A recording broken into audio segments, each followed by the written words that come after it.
We'll give people about 1 more minute until we begin. So good evening, hang tight. We are going to start in approximately 1 minute.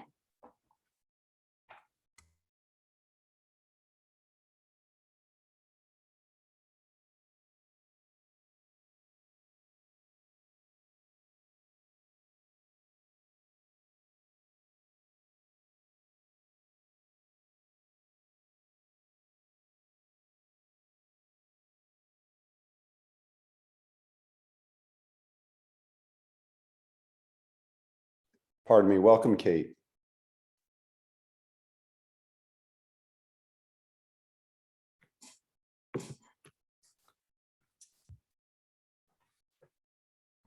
All right, it is 6:30. So we will go ahead and begin because we like to start on time and end on time. I'd like to welcome everybody this evening to our college information night that is being facilitated by our amazing school counselors, Tony Settle, Karen Prouty, Lise Bruder, and Jen Richter. I know that Tony and Karen will be leading us this evening, but just as a quick introduction, this is my first time I'm getting to welcome you this school year. So seniors and senior families, welcome. This is a really exciting time for you because this is the beginning of your journey, not only as a senior at Burlington High School, but thinking about what comes next. And so we are really excited to be able to provide you with just the start of some really good information about the college process. And know that this is just, again, the start of a larger conversation that will be had over the coming months. Also, what I wanted to do was quickly welcome and introduce Dr. Kate Paxton. She is our new Assistant Principal of Student Supports, helping to support our counseling department. And so I'd like to welcome her this evening. For those of you that don't know her or have maybe seen her around BHS, she will be a very common face that you will see over the coming months as well. So welcome, Kate Paxton. And with that, I am going to turn it over to Karen Prouty and Tony Settle, who will be providing you with some really great information and about what is to come. So welcome and thank you, Tony and Karen. Thank you so much, Lauren, and thank you, Kate Paxton, for joining us. Tony, thank you so much for the work that you've done in getting the PowerPoint up and ready for us tonight. Lise Bruder, thank you for being on and supporting all the students that you do. Jen Richter may be joining us this evening. She is a new great addition to our counseling department. Before we begin, I do want to just take a minute to acknowledge some of the key people who you may not encounter every day who are in the counseling department behind the scenes, and that's Kate Stein, who is our registrar, and a wonderful new addition, Lauren Marshall, who joins us as our admin assistant. Perhaps some of you have talked to her on the phone. Soren Dews, who does his work with BHS students through VSAC and is instrumental in college conversations around financial aid and scholarships. Deanna Bradley, who is our College Connections Coordinator and is housed full-time now at BHS. And Andrew Burton, who manages our data systems. And then you have met Kate Paxton as well. So some people your students may come in contact with, but just know that they're working behind the scenes to make sure that not only for college preparedness, but in many other ways are supporting your students. And I want to welcome you tonight. I know that being virtual is a little different. Tony and I did this last year when really we were kind of forced to because of the pandemic. Though it went so well last year that Tony and I said, hey, let's do this again because we really don't have an optimal space to have a larger meeting with families. So the plus here is hopefully I'm finding you relaxed in your living room and everyone can join in. So thank you for having us in your living room this evening. I did go over the list of participants. It looks like people are still coming, so welcome. I love that I see some students on, and we are up to 42 participants. So we're going to jump in because we have a set time. And as Lauren said, we like to start on time and end on time. I will be your speaker this evening, so I'm going to apologize in advance that you have to listen to me speak for over an hour. I will stop periodically to check in with Tony because I'm looking at the PowerPoint and a few panelists. I can't see all of you, which is really kind of the downside of doing this presentation. Just know that Tony will be looking at the chat and the question and answers. He's kind of my person that I'll check in with. If questions come up, please feel free to put them in the chat to ask those questions. We'll get to them at the end. Tony may need to turn his video off at some point so he can really focus on managing. Tony, did you want to say anything before I jump in with tonight's agenda? Thanks so much for all of the people you mentioned. We're really happy with the amount of support we're able to give our students this year. We have sent multiple communications out, including another one this evening with a link to a guide that we'll be using to utilize Naviance and Common App to support applications. We're always ready to answer your questions, and back to you, Karen. Great, thanks, Tony. So, again, the positive is we're hopefully comfortable in our homes and able to focus and listen. The downside is technology has its quirks. So I'm going to point out one quirk with my computer, that when it's kind of on overload, the fan starts to run and it sounds like I'm mowing my lawn. So I assure you, I'm not mowing my lawn. I'm still here with you. There's nothing really I can do about that. So it could go on and off as I present, and I apologize in advance. It's very annoying. Okay, so welcome to College Information Night, September 2021. You're probably all thinking, how did this happen so quickly? I feel the same way as a parent of a middle school student and two twins that are still in elementary school. It goes so quickly. So tonight we do have a busy agenda where we're going to be covering applying to college in COVID pandemic times. We did add updated information to this PowerPoint as we do every year. The biggest update is, what does it look like to apply to college and even attend college during this time? We'll also talk about components of the Common Application and what the Common Application is. We'll talk with you about Naviance. This is the system software that we use, and how to request letters of recommendation and what our recommendations as counselors are to your students in terms of who to ask for a letter of recommendation. We'll talk about the college list and selectivity ranges and how we help support your student in having a range of schools to apply to. Deadlines are really important for students. We will talk about the different deadlines and the final decision deadline, which is in May. It seems so far away. There's a lot to do in between, but we will get there. And NCAA requirements for students who are interested in being student athletes. There'll be a couple slides that I will reference with regard to financial aid. As I said, Soren Deus from VSAC, he's really the expert. He did review the slides and said there's more to come. So when we talk about upcoming events, one of them will be presentations that Soren will provide with regard to financial aid and scholarships. We'll also talk about dual enrollment, and I will cover dual enrollment in place of Deanna Bradley, who is not able to join us this evening. And then again, at the end of the slideshow, we do have a number of events that we want you to save the date and mark your calendar. And we will leave time for questions and answers. Tony, how are we doing so far? We're doing well. We have only one question. It was about the aforementioned fan. So Oh.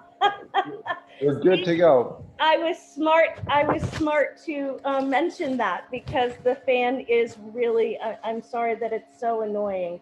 Yeah, I just want to add one thing. So if there is a question that that remains unanswered, please contact us. We will be ready to respond to any inquiries. Also, this is being taped live. If you miss something, you'll be able to review this at your leisure later on. Thank you, Tony, for reminding me. I did mean to say in the beginning that this is being recorded and will be posted on our website. So thank you for that. So our first slide, applying to college during COVID-19.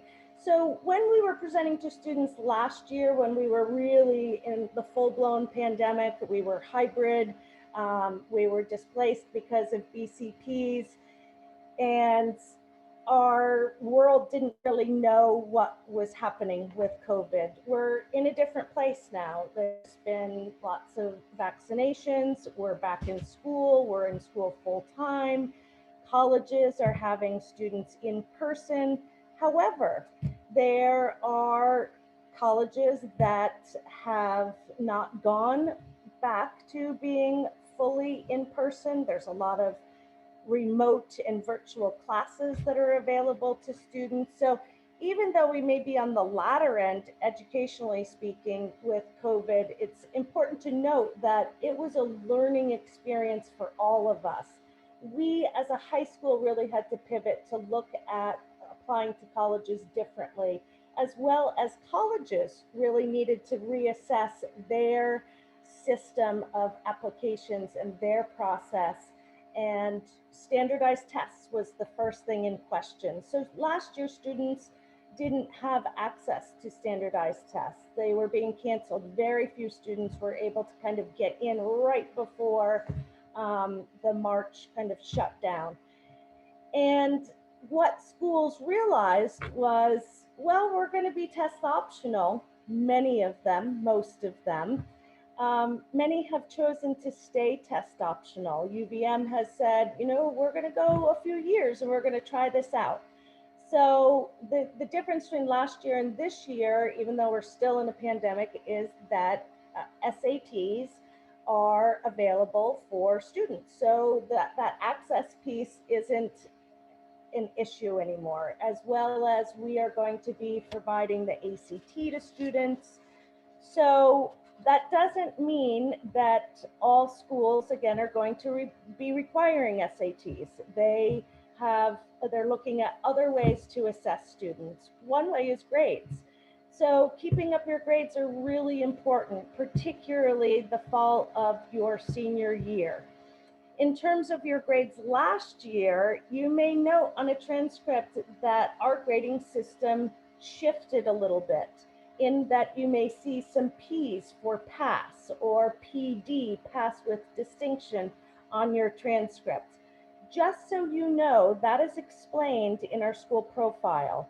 So we have updated our school profile to reflect the changes that students incurred last year with the pandemic, as well as the closing of the high school.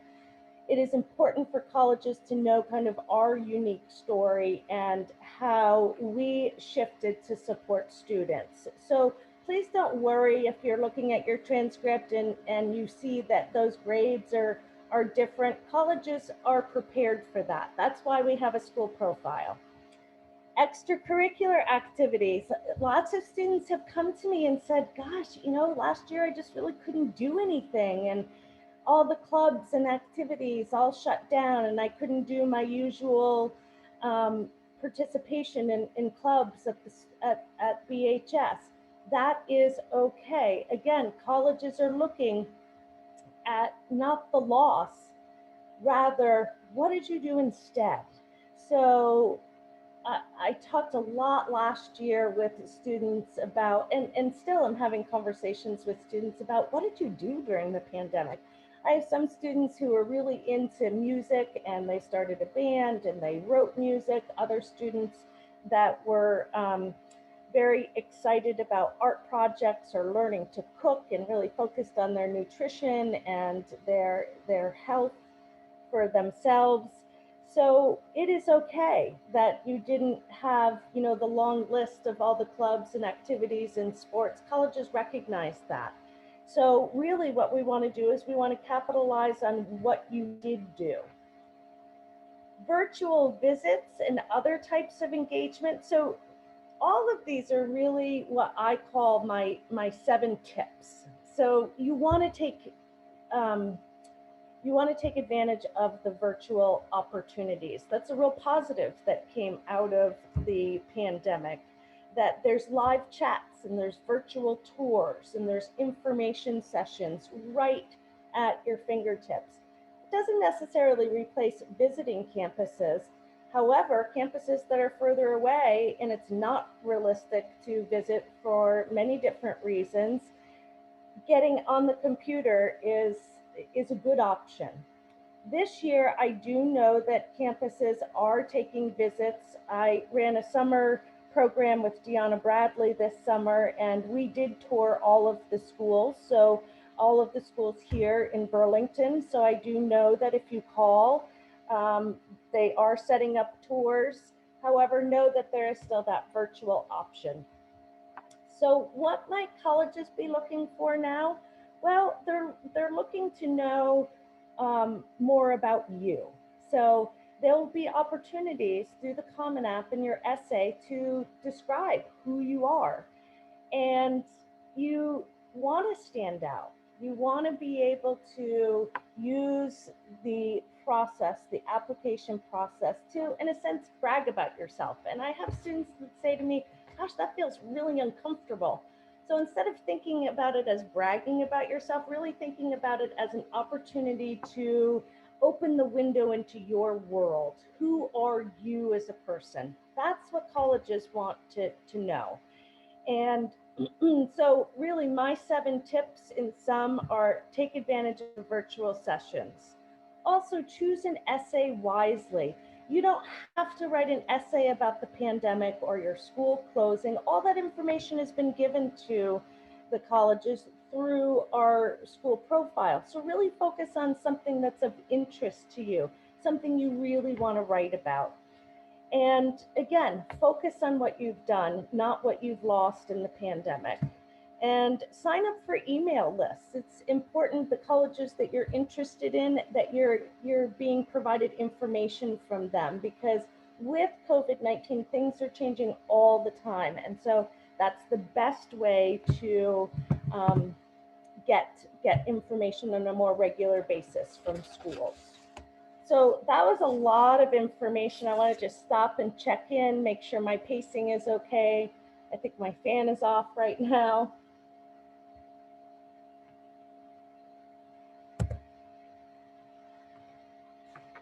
We doing okay, Tony? We're doing okay. The fan is still with us, but that's okay. That's okay. Okay. Okay, so components of the Common Application. So your students may have mentioned the Common Application. The Common Application is a college admissions application that applicants can use to apply to more than 900 colleges and universities. There are other application programs like Coalition or QuestBridge.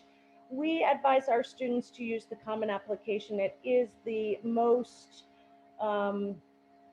well-used platform, and one that we as counselors at BHS are well-versed in. Sometimes schools will want their own application, and sometimes they want Coalition. So it can be unfortunate for the student that is applying to colleges, and one school will ask for the Coalition application, whereas the other schools ask for the Common Application. so then students have to fill out both. What I say about the Common App is that it can be kind of monotonous. It has several sections to it, and most of it is around who you are as a person, so your profile, your family, what your education is. There is a question about testing, so have you taken the standardized tests? I find the section that takes students the longest is the activity section. When you think about all the activities that students are participating in from 9th to 12th grade, it can be a lot. And so that can take some time. That's also where students would write any volunteer work that they've done or any employment that they've done, any awards or honors that they have been acknowledged for. This is also where a student's personal essay is housed. This is a 650-word essay. And again, the college essay. Two things that I want to say about it. One, as I already said, write about something that interests you, that is something you're passionate about. The second is the Writing Center at BHS has been brought back thanks to Angela Valley and Peter McConville, who are staffing the Writing Center. Will be putting more information regarding times and days of when that is available. That can be a drop-in session, or it can be a scheduled time. And students can go even if they have nothing on a piece of paper. I have many students right now that say, oh, I have 4 different ideas. I'm not sure which one to start with, or I don't have any ideas. Or students who say, oh, I have 4 drafts of it. So at any point, the Writing Center is available to assist. There is also the application fee, and application fees can vary from $50 to $70. What I like about UVM is if you apply early action, that is a free application fee. We also in our office have fee waivers for those who qualify. But it can add up, which we don't want students applying to 15 schools. So we really work to narrow down and be quite selective with the final college list. Anything before I move on? There was one question, and you had mentioned the complexity of the Common App or the length of the Common App. And it's a long application, so you can start it and then quit the application, come back at a later time, work on it some more. You do not have to complete it all at once. Thank you, Tony. And actually what I say is, because it can be kind of monotonous and boring, parts of it, do 20 minutes a night. Or you can see up on the screen right now, I have what the Common App looks like. And you'll see under Common App on the left-hand side, those are the sections that I just spoke of. So students can set their own goals around it, whether it's completing one section a night. So tonight I'm going to do the profile section, or whether or not it's just doing 20 minutes a night. I do recommend that students spread it out. I've also had students at 9 o'clock at night, the night before they're sending their application, sitting down and doing the whole thing in 3 hours. That is not what I recommend. However, students have done it. So I think kind of chipping away at it is the best approach. Can I add one thing very quickly, Karen? So in our efforts to match Naviance with Common App, there are a couple sections that need to be completed in Common App. So even if you are not completing the entire Common App, it is vital that you complete the education section in the core Common App, and also add at least one college that you are applying to. You don't necessarily need to apply to this college if you're really stumped and you don't know, if you don't have any list whatsoever. Choose at least one so that you can complete the FERPA section, and that enables us to release your documents to schools. We can't do anything until you complete that. We'll go into this in great detail with our students, but I just want to put that on your radar. Great, Tony, thank you. That was actually what I was going to address on the next slide. So thanks for getting that out there. Sorry about that. No Okay. worries. So Naviance. Naviance is a K through 12 college and career readiness software that we use. And Naviance is the holder of important information. It's the holder of the school profile, which I spoke to you about already. It's the holder of official transcripts, the most recent report cards. We do mid-year reports, letters of recommendation. So those are the two systems that we use. Sometimes it can be really tricky for students to navigate independently how to match Naviance and Common App. The purpose of matching them is so that the softwares speak to each other essentially. We want that information to be reciprocally shared between Naviance and Common App. So in other words, let me give you an example. So in Common App, Tony had mentioned how under education, you want to add a school. So what that does is it allows me and Naviance to know that that student has an interest in, let's say, UVM. Okay, so even though it was added in Common App, it appears in Naviance. So that match is critical, and that is the first step we take with students. And it is heavily supported with visuals, PowerPoints, we have recordings of it.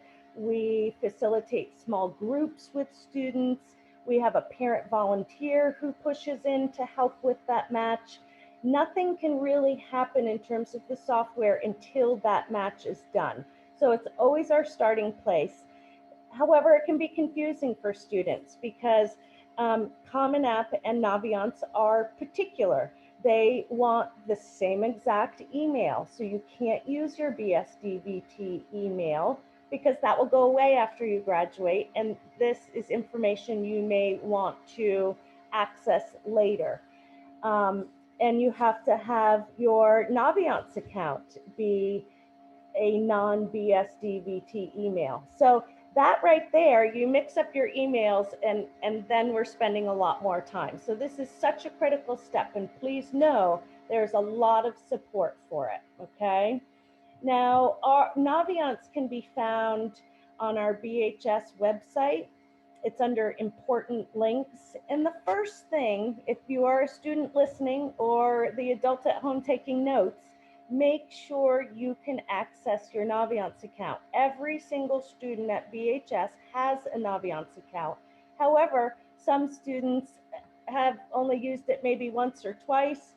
The intent is for ninth graders to get it to start doing some college and career inventories and surveys. And then, you know, we lost some time with the pandemic and our school closing. So if you don't remember how to get into Naviance, please contact your school counselor. They will help you, okay? So I have included a link in this PowerPoint that Lise Bruder provided to us, and I watched it. It was put out by Hobson's, and it's a really great visual video around how to make that match. I also sent out directions to seniors on how to do that. If that's confusing, you may want to try this resource, and also we will be available to help support that matching. In Naviance, again, this is where I said letters of recommendation are stored. So this is where you will go in, you'll ask for your transcripts. This is also where you will fill out what we call a brag sheet. It is information for the person that is writing the letter of recommendation for you. I highly advise you when you are filling this out to include as much information about yourself as possible. The counselors and teachers know you pretty well if they've worked with you for 4 years, but they don't know everything about you. As a counselor, I may not know every club you're involved in. So this is really a place for you to expand on who you are as a person. That information is included in your letters of recommendation. The more information you give us, the better letter we can write for you.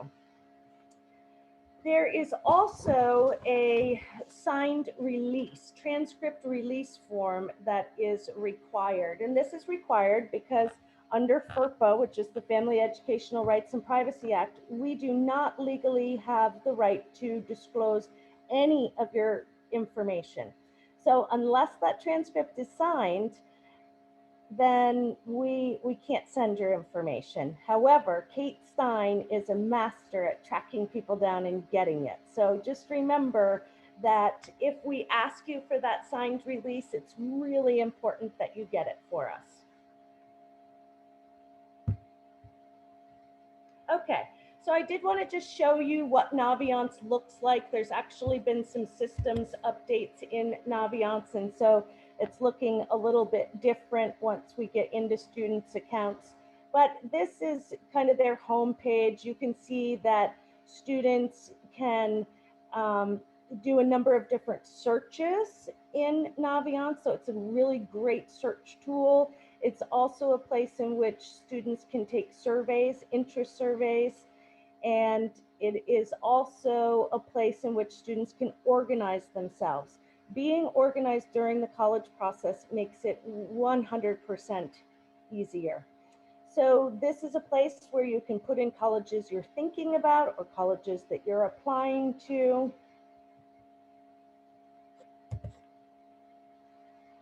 Any questions or thoughts before we move on? I'll just pause for a minute. Yeah, Karen, I want to mention one thing. There were a couple of questions about letters of recommendation. Primarily, they're concerned with how do I get a letter of recommendation from a non-BHS teacher? One person said someone wrote a letter for me. I'm wondering how I can submit that to colleges. Another said, can I get a VTVLC teacher to write a letter of recommendation? Generally speaking, teachers or letter of recommendation writers that do not work at BHS, it is best to invite them via the common application to write a letter of recommendation for you. For those that have already written a letter, I said it's detailed. I didn't want to go into it in great length, but the short answer is it would be nice to invite that person via Common App to write the letter for you and submit it via a link that's sent by Common App when you request them as a recommender.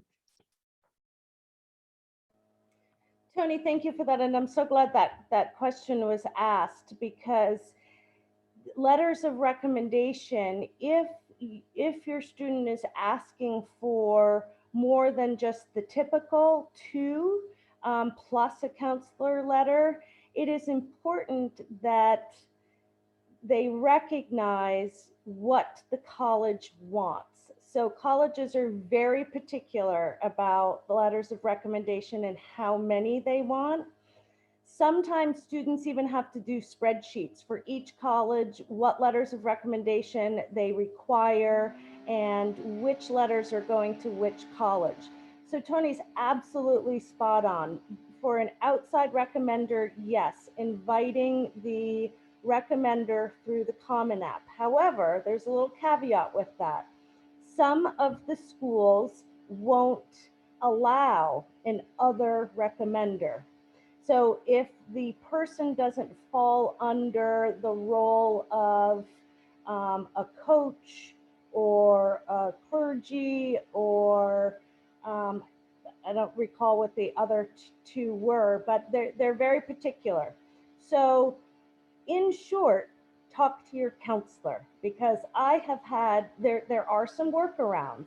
So I've had recommenders send it directly to the school, and that has worked. It's just really important for students to keep track of which schools and which letters and who will take what.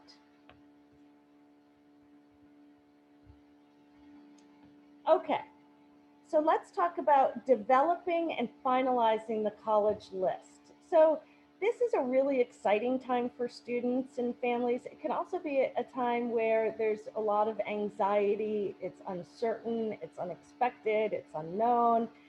And so starting the college list is what I think is maybe the most fun place to start. And so when I left my students in the spring, I said, hey, just get on your computer and do some searches and find some schools, talk to people, ask them, where did you go? What the goal is for students to come to us with some ideas of schools. Hopefully they've done that first good research of figuring out geographically, at least, where they want to be. I think that's the easiest place to start. I find high school students have a good sense of where they want to be. They're really clear. Oh, I hate winters. I can't be here. It's too cold. It's too long. I have to go to someplace warm. Or students that say, no, I want to stay right here in Vermont, or I want to stay in New England. I have students that say, oh, I want to be in California. So students have a pretty good idea of where they want to be.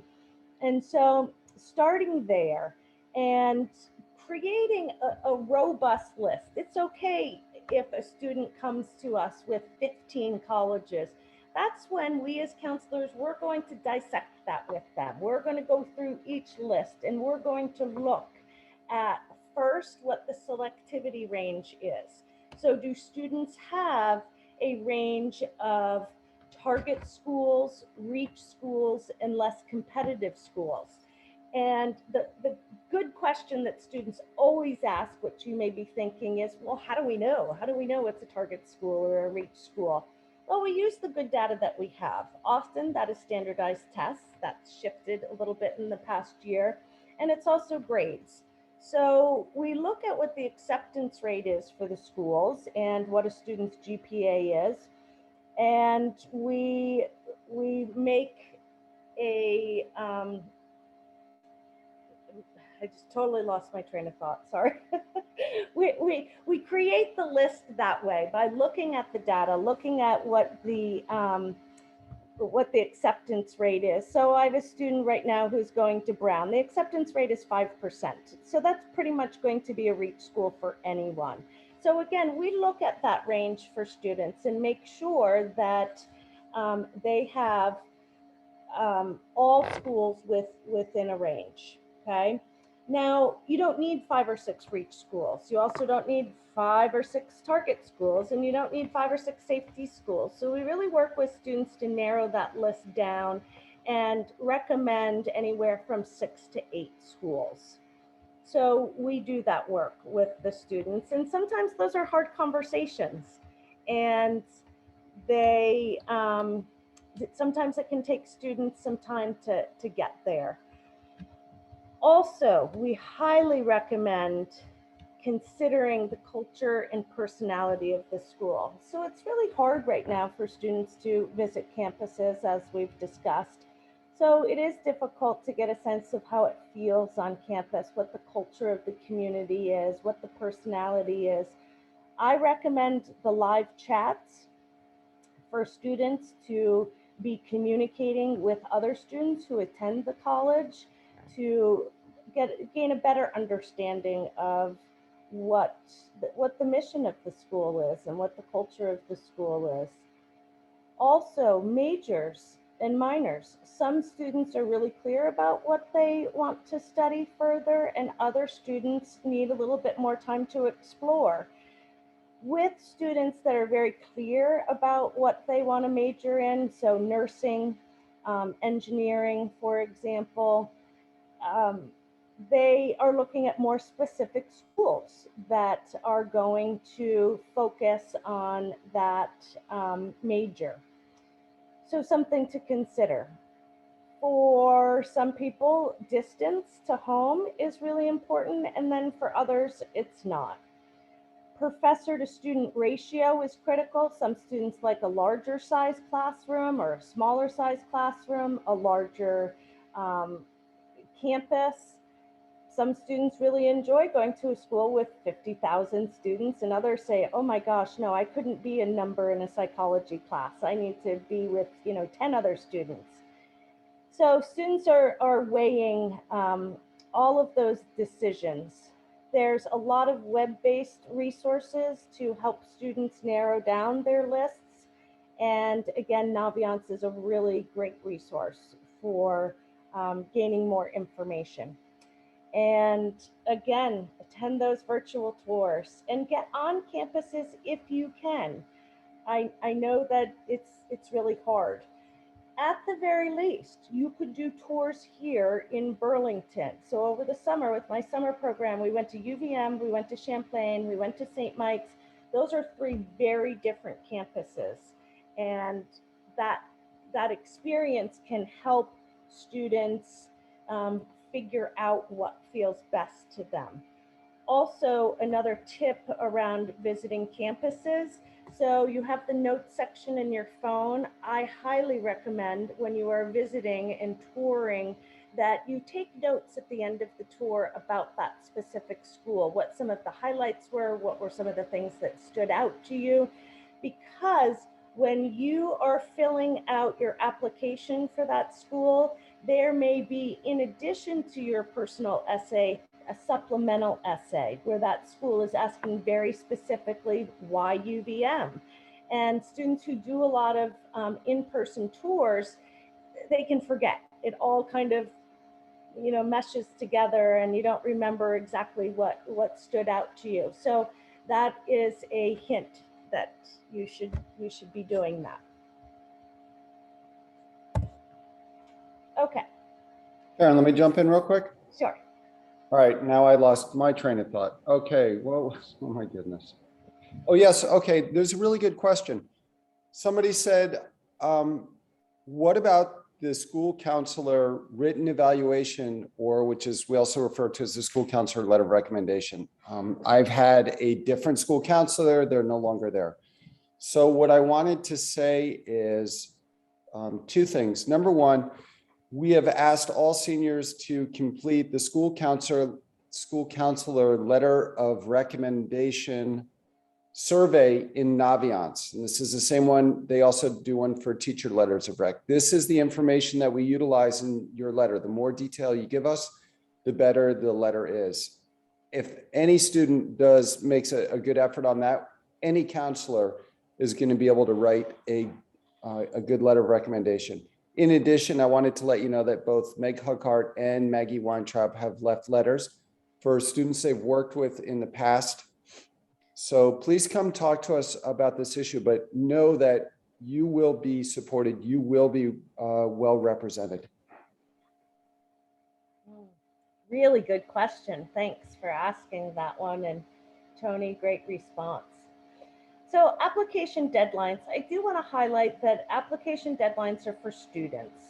And we as counselors work to help students create systems to remember their deadlines. There are different types of deadlines. So the first is early decision, also referred to as ED. Early decision is a binding agreement between you and the college. It means you're my first choice. I don't want to go anywhere else. I want to get accepted and I will attend. So that is a binding agreement. The only way around a binding agreement, if a student decides to not attend, is usually financially related, right? So if you tell the school, we can't pay, the scholarships or funding, or it didn't come through, it wasn't what we had expected, can you offer us more aid? That can usually be the one way kind of out. We have conversations with students to make sure, and we as counselors have to sign an agreement that we've discussed with students what binding means, that if they're applying there, then they need to be prepared to attend there if they are accepted. The other is early action, and early action can be anywhere from November 1st to November 15th. Sometimes there's a December 1st deadline. Early action is non-binding. It just means that you are applying to colleges earlier. There's some perks to it. For example, I mentioned UVM, early action for Vermonters, November 1st. That application fee is waived. And you you indicate that on the common application that it's the in-state early action fee waiver. I think another perk sometimes can be a greater acceptance rate. It can also be finding out earlier if those are some of the key schools that you really want to attend. You want to know sooner what their decision is.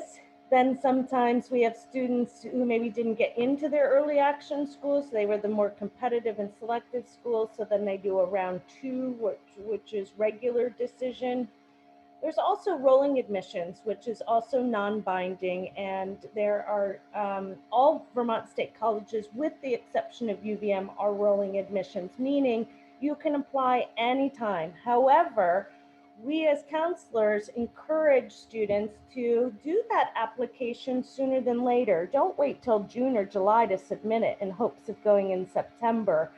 I've had students who have applied to Vermont State schools, rolling admission, and I have advised give yourself some time in case you're not accepted so that we can make a plan B. So you don't want to wait till the last minute. You want to still set yourself a time frame of when you want to get that application in. Regular decision is non-binding, and the time frame can be anywhere from January 1 is a really important date to February 15th. So it really depends on the school. So when I had said it's important to be organized, when I talked about the spreadsheet, this is something you would want to put on your spreadsheet along with how many letters of recommendation. Put your deadline dates on there and always be referring to them. Know when your deadlines are. As counselors, we are looking as well. However, this has to be organized by you. There's really no room for missing a deadline. It's not like, oh, please, can I still submit it? It's a hard deadline, okay? Final decision deadline. So as I said, May will be here before you know it. So most colleges will require a decision about your attendance by May 1st, 2022. And at that time, you will be required to pay a deposit to that college or university. It's typically a very small deposit of a few $100s.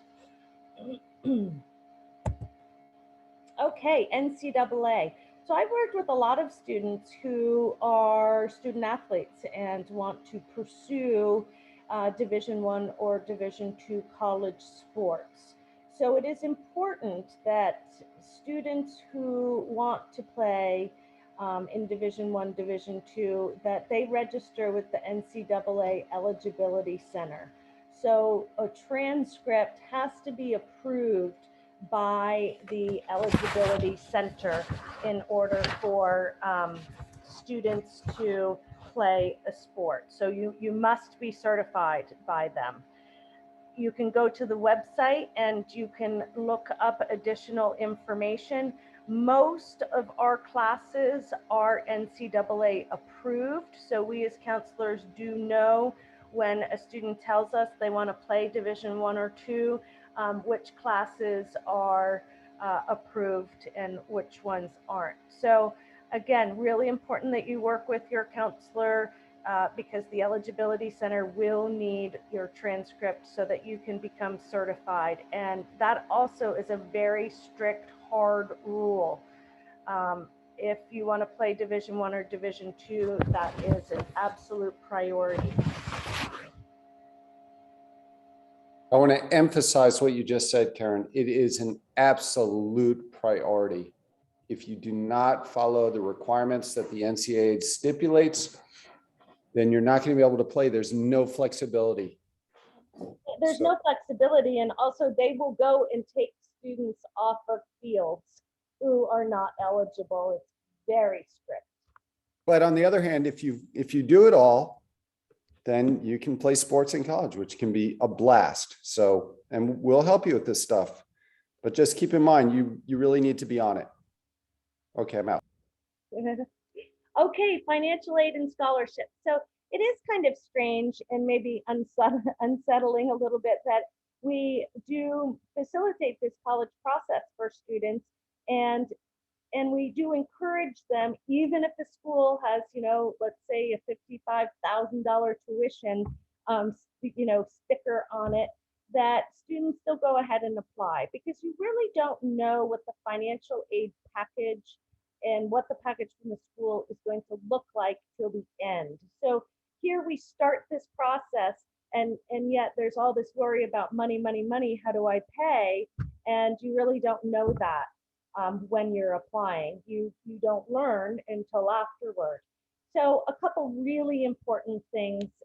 Again, Soren Dews from BSAC, he's not with us tonight. However, he is a great resource and wanted us to put out a couple of dates.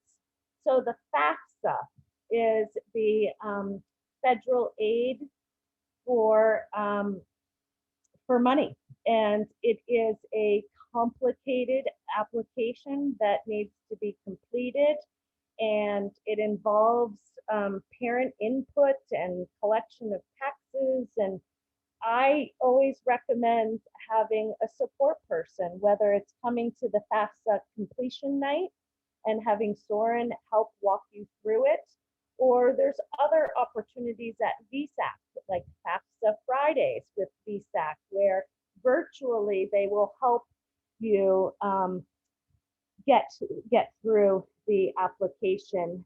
And it is open October 1st. So the FAFSA can be started October 1st, not before.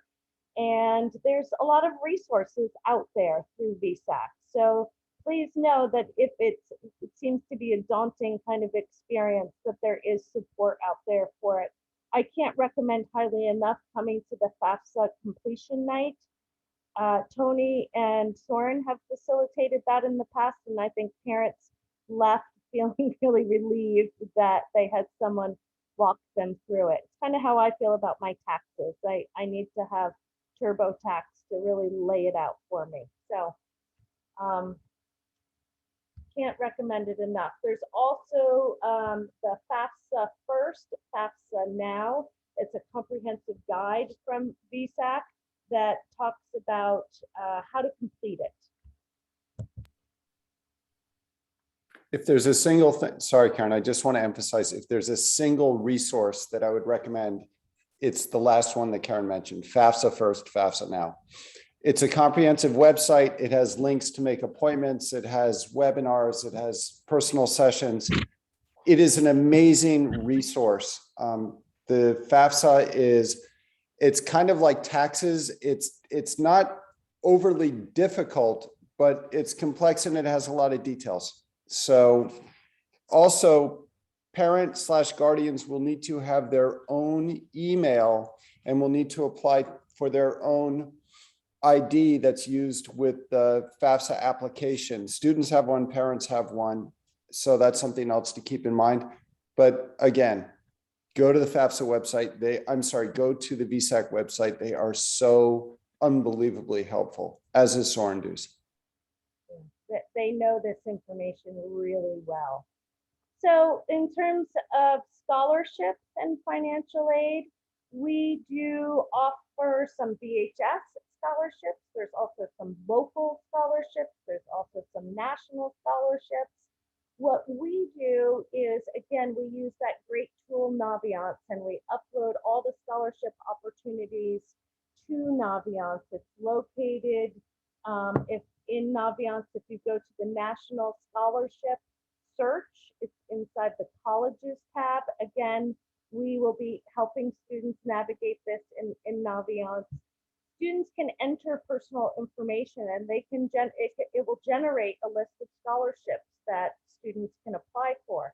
Most scholarships, and I know it sometimes feels late and makes people feel anxious, that most of them are due in February, March, and April. So again, the financial pieces come at the end when a student has already potentially accepted where they're going. We have, again, in-house BHS specific scholarships.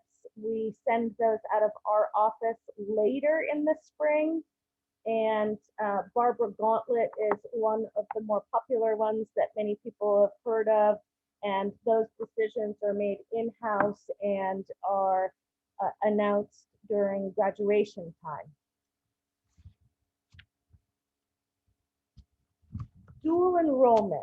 Again, Deanna Bradley, who is our college coordinator, is not able to be with us tonight. However, as counselors, we work really closely with Deanna. We work closely with our students in offering and discussing courses that are available at the college level. Students who access dual enrollment must be a junior or senior.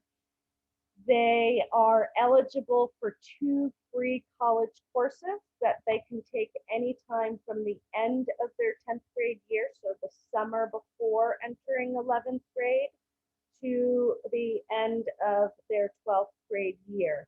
The voucher, though, does not cover the cost of textbooks or other materials, lab fees, but there are stipends available for eligible students. So dual enrollment is a partnership with 6 different colleges: Champlain College, the Community College of Vermont, the University of Vermont, St. Michael's College, and Vermont Technical College. Most of the classes used to be in person, but now that we've discovered this whole virtual world, there are online classes available for students as well. Sometimes accessing a dual enrollment class can be tricky with regard to schedules. However, most of the schools, I'm thinking about CCB in particular, are really great about offering some evening classes. So it's about getting from where your home is to Winooski. We have students that take the bus, we have students that carpool, but there is also that virtual option. And I can't recommend dual enrollment enough.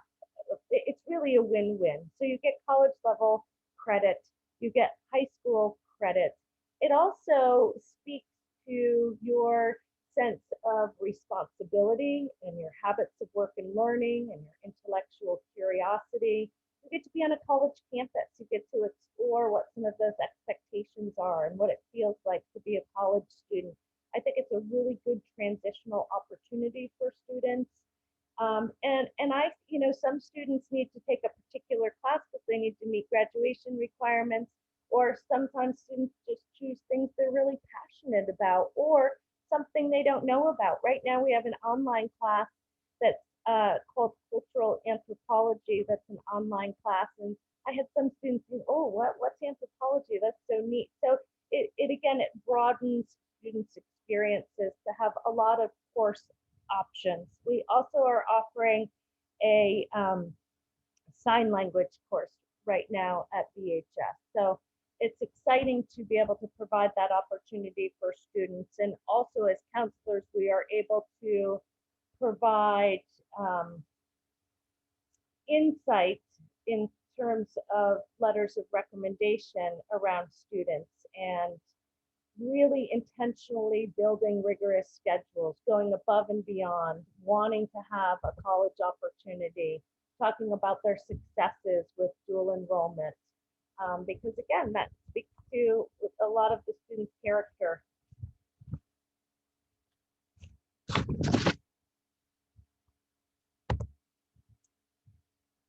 So how do you sign up for a dual enrollment class? So we as counselors work collaboratively with Deanna Bradley. If a student comes to us, they're curious, they want to know more, we connect them with Deanna Bradley, and she works with them in identifying a potential class that may work in their schedule, and she assists with the dual enrollment voucher. Once the voucher is approved, the student has to go through a pre-registration process. For some, students are required to take a placement test, and that's called the AccuPlacer. And Deanna Bradley, she supports students in taking the AccuPlacer at BHS. That's just one of the options. And then some colleges will require that a student meet with an advisor at the college, but not all students are required to have an advisor for dual enrollment. It's just very school specific. So Deanna wanted me to mention that you are welcome to contact her at dbradley@bsdbt.org, and she is happy to meet with students to discuss dual enrollment as well as with families if you have further questions. Okay, so I mentioned upcoming events. So Middlebury did this really neat thing last year. Again, I think we were all pushed to kind of think about educational opportunities differently for students, given that we couldn't do the same old getting together in a big room to discuss things and hear about information. So Middlebury is hosting for the second year a college admissions workshop for Vermonters. And it's a general overview of the college admissions process. So they will probably speak to a lot of what we have spoken about tonight. Mark your calendar if you're interested on Thursday, October 14th from 7 to 8. And again, this PowerPoint is going to be located on our website, so you can access it there. Also, the New England Association for College Admissions Counseling is offering college fairs. So it is virtual. In the past, it looks like St. Mike's has brought back this year an in-person college fair on 10/12, and we have brought students to that in the past. I think it's a really great opportunity for students to get out there and just see what colleges are offering. We also have colleges that come to BHS. So this year and last year, they come virtually. So colleges will reach out to our office, and Lauren Marshall coordinates all of those visits and then disseminates the information to students. So if Simmons College is coming and a student is interested in Simmons, they can virtually get on and hear a little bit more about the college.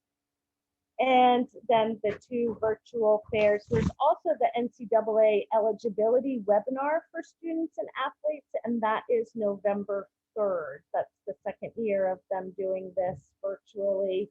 Again, if you're a student athlete and you're thinking about Division I or Division II athletics, then I highly recommend you attending that. And that is the end of our presentation, and I went 2 minutes over.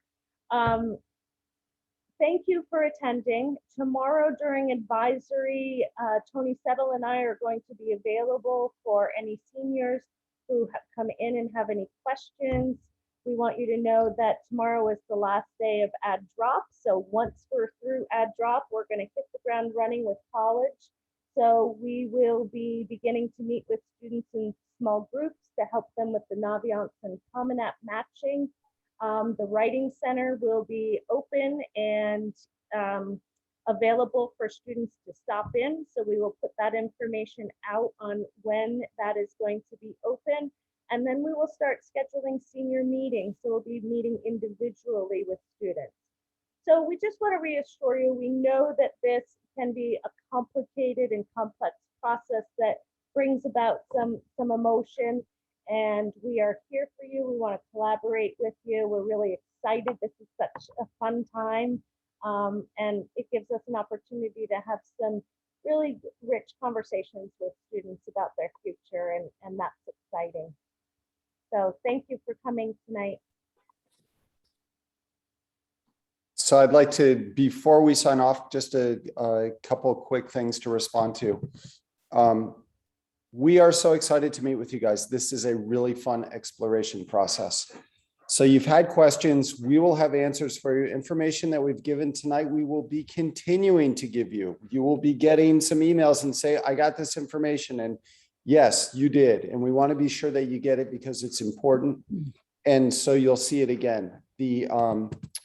The New England Association of College Advisors that are having the college fair at St. Mike's, they do not have the registration link up yet on their website. They say it's pending, but if you go to the link in the slideshow that will be posted on our website tomorrow in the school counseling department of BHS website, you will be able to go to their website and bookmark it and go back there and register when the link is available. We will also send out that information again. We have been working so hard on course scheduling and add drop, which actually ended today. And we're excited to move on to the next phase, which is prioritizing post-secondary, be it college, be it military, be it a gap year, be it technical training, be it apprenticeships in the Vermont Jobs Department of Employment. That's not the right thing, but there are some wonderful apprenticeships that lead directly to master licenses in various trades. And some students are interested in those as well. So we're looking forward to talking with you guys at length. And Karen, great job. Thank you so much. Thank you all for attending. And that is all I have to say. So good night. Tony, did we think we have any outstanding questions that we can answer? We did schedule till 8. I wanted to make sure that we gave ample time for questions. So there we go. There are 3 questions that I have not completely answered. So I'll just take them the one at a time. So the first one is, how can we change our address in Naviance? Speak to your school counselor. We can go into Naviance and adjust student details. You will be able to change your email on your own though. But again, any questions, come see us. We'd love to answer these questions. The second is the FAFSA info night is the same as the Middlebury one. You're right. They are on the same night. But the really neat thing is the VSAC FAFSA first, FAFSA, I can't remember the last part of it, is an amazing resource, and you can access that now. So by the time October 14th comes around, you can be well on your way to completing the FAFSA, have some professional expertise helping you along the way, and you won't need to worry about coming to BHS on the 14th, and you can go to the Middlebury webinar. Okay, last question. I have not read it, so I'll just read it out loud and you'll get our answer. Process seems overwhelming, and I know the school counselors have a lot of kids to help. Are there any people in the area outside of BHS who specialize in helping families on a personal level to complete the forms and stay on track with timelines, even if it costs money? I have a friend who lives out of state and hired someone who specialized in this, and it helped a great deal. There are extensive resources. There are people that will charge you a small mortgage to help you with this process. There are community-based organizations that will help you for free.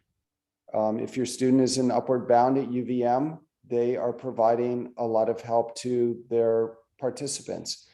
VSAC also offers a lot of support in this area. So the best answer I can give you is yes, there are a number of resources. Some of them cost a lot, some of them cost a little, some are free.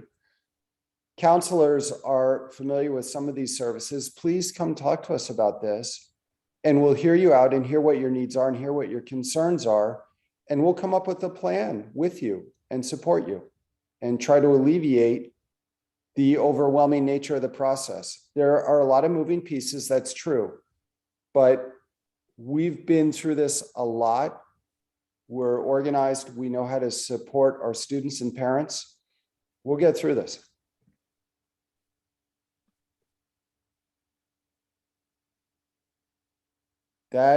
Those are all the questions we have, Karen. Okay, great. I guess we can sign off. Again, thank you so much for joining us.